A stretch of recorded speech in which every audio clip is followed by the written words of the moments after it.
Halo teman-teman semuanya, apa kabar kalian semuanya? Semoga dalam kondisi yang baik. Ketemu lagi kita di channel Farhan Edira. Pada kesempatan kali ini aku akan sharing kepada kalian mengenai step by step apa saja yang telah aku lakukan untuk mendapatkan beasiswa LPDP sekaligus untuk mendapatkan LOE di Universitas Wageningen University and Research. Tanpa menunggu lagi, mari kita lanjut ke pembahasannya. Let's go. Oke, persiapan pertama yang harus teman-teman lakukan adalah untuk mempersiapkan tujuan studi teman-teman. Jadi, teman-teman harus memiliki perancangan pilihan-pilihan universitas maupun jurusan yang akan teman-teman pilih sebagai nantinya tempat tujuan studi dari teman-teman. Nah, untuk mencari tujuan studi atau tujuan kampus ini, kita membutuhkan waktu yang cukup panjang untuk melakukan riset back to back dari laman situs dari universitasnya, kemudian apakah kurikulumnya cocok, kemudian persyaratannya seperti apa saja yang kemudian teman-teman harus penuhi di tahap selanjutnya.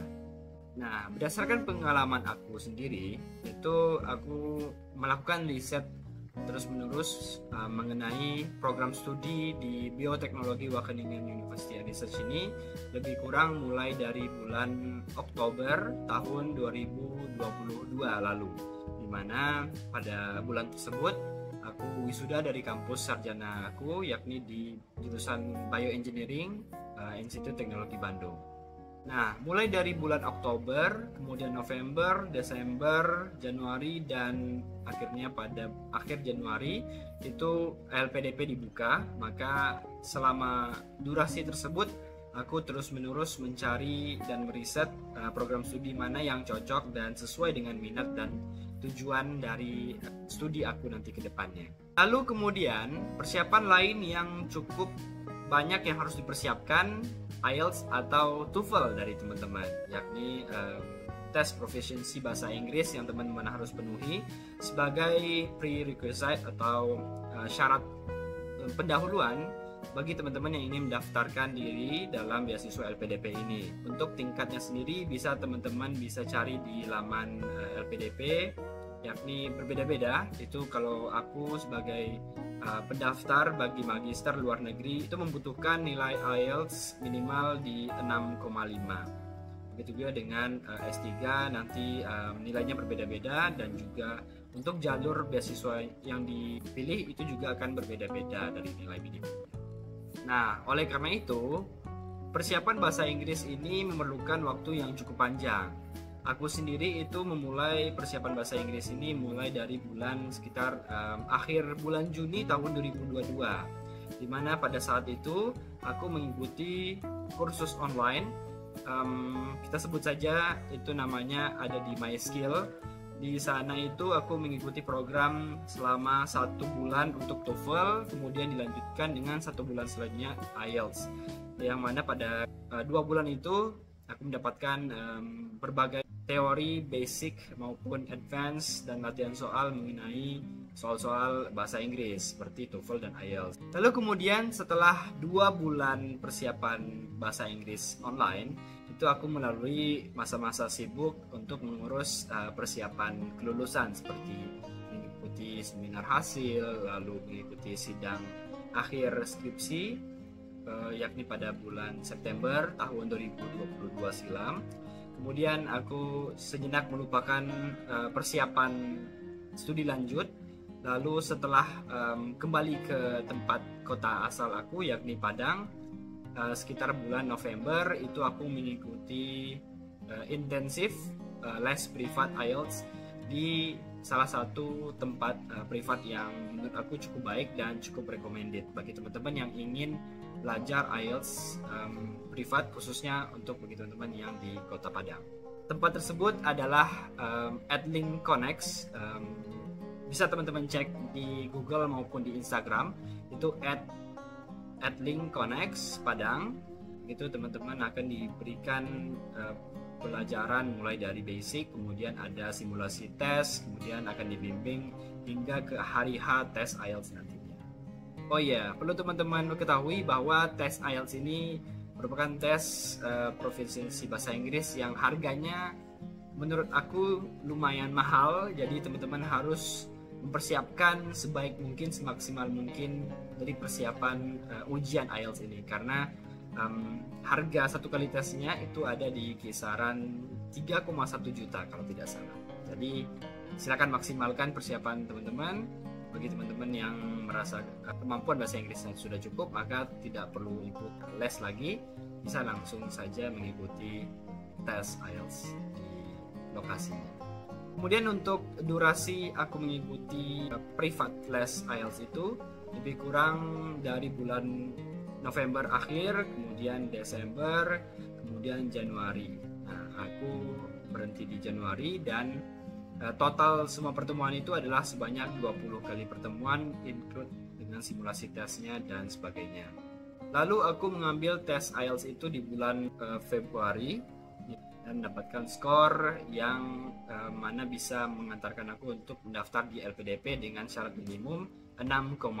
Jadi teman-teman sekali lagi mohon dicek, bagi teman-teman yang ingin mendaftarkan diri ke luar negeri, ke dalam negeri, itu memiliki syarat yang berbeda-beda, baik dari IELTS maupun TOEFL nantinya. Untuk MySkill, untuk kursus online yang aku sebutkan pada bagian sebelumnya, itu lebih kurang berkisar di antara 150.000 untuk satu bulannya, maka aku mengambil 2 bulan.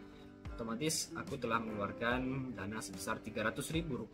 Lalu untuk les IELTS privat di Edlink Connect sendiri, itu untuk privatnya seharga Rp3.500.000 sebanyak 20 kali pertemuan les, gitu. Termasuk dengan simulasi-simulasinya, itu udah include.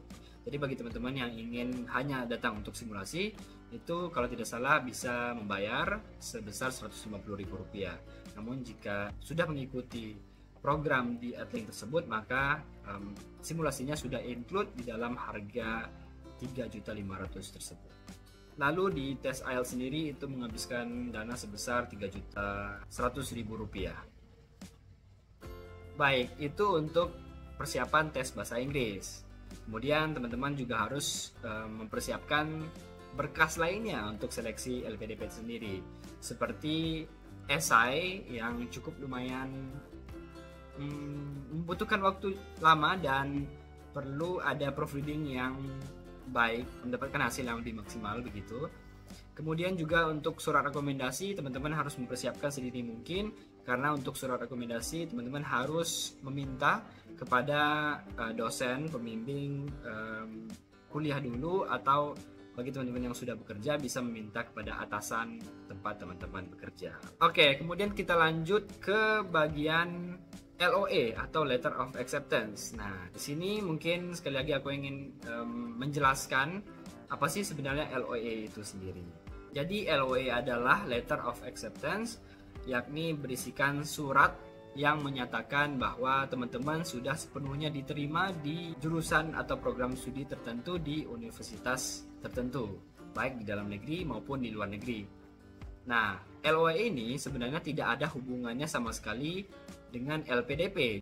Jadi mungkin sebagian dari teman-teman menganggap bahwa jika teman-teman sudah mendaftar LPDP, maka LOA-nya akan otomatis diuruskan oleh pihak LPDP. Nah, anggapan ini sebenarnya keliru ya teman-teman. Jadi antara LPDP dan juga LOA itu adalah dua hal yang berbeda, yang teman-teman harus urus secara terpisah begitu. Nah, pada pengalaman aku sendiri, itu aku mengurusnya secara paralel. Jadi, pada sekitar bulan Januari hingga Februari itu seleksi LPDP, tes administrasi lebih tepatnya. Kemudian untuk mendapatkan LOA di Wageningen University ini aku mulai dari bulan Februari. Jadi, aku mendahulukan beasiswa daripada LOA. Dan konsekuensinya adalah aku harus mengikuti tes bakat skolastik jika nanti diloloskan di tahap administrasi. Nah, bagi teman-teman yang ingin mendapatkan bypass atau tidak perlu mengikuti tes bakat skolastik ini, maka teman-teman bisa mengurus LOA terlebih dahulu atau mendapatkan surat yang menyatakan bahwa teman-teman sudah diterima secara unconditional tanpa syarat di program studi di universitas yang ingin teman-teman tuju. Oke, pada bulan Februari hingga bulan April itu aku menyiapkan berkas-berkas seputar LOE, mulai dari CV, kemudian esai, kemudian juga ada surat rekomendasi, kemudian juga untuk IELTS-nya juga diperlukan untuk mendapatkan LOE. Nah, alhamdulillah pada bulan Mei, sekitar belasan Mei begitu, aku mendapatkan LOE unconditional dari kampusku di Wageningen University and Research. Nah, sebenarnya selain dari kampus ini, aku juga telah mendaftarkan diri di kampus-kampus lainnya seperti di Queensland, kemudian juga di Wageningen, namun dengan prodi lainnya di Biobased Science gitu. Dan alhamdulillah semuanya mendapatkan LOE. Kemudian dengan adanya LOE ini, aku gunakan untuk nilai tambah pada saat tes substansi atau tes wawancara begitu. Jadi ketika interviewer menanyakan kepadaku setelah sejauh mana keseriusan atau persiapan yang telah aku lakukan untuk menempuh studi lanjut ini, maka aku bisa menjelaskan bahwa aku sudah mendapatkan sertifikat IELTS, kemudian sudah mendapatkan LOE dari kampus-kampus jurusan yang telah aku cantumkan di LPDP ini sendiri, yang mana aku telah mencantumkan 3 jurusan. Yang pertama di Bioteknologi Wageningen, kemudian kedua adalah Biobased Science Wageningen, dan yang ketiga adalah di Bioteknologi Queensland University Brisbane, Australia. Oke teman-teman, mungkin sekian saja sharing pengalaman timeline journey atau apapun itu menuju mendapatkan LOE dan juga beasiswa LPDP di tahap 1 tahun 2023 ini. Semoga bisa menjadi insight bagi teman-teman yang ingin mengikuti beasiswa LPDP ini. Teman-teman bisa mempersiapkan diri sedini mungkin, bahkan sebelum teman-teman lulus dari sarjana atau dari S1 teman-teman. Baik, mungkin sekian yang bisa aku sampaikan di video kali ini. Jangan lupa like, comment, dan subscribe juga di channel ini. Assalamualaikum warahmatullahi wabarakatuh. Sampai jumpa.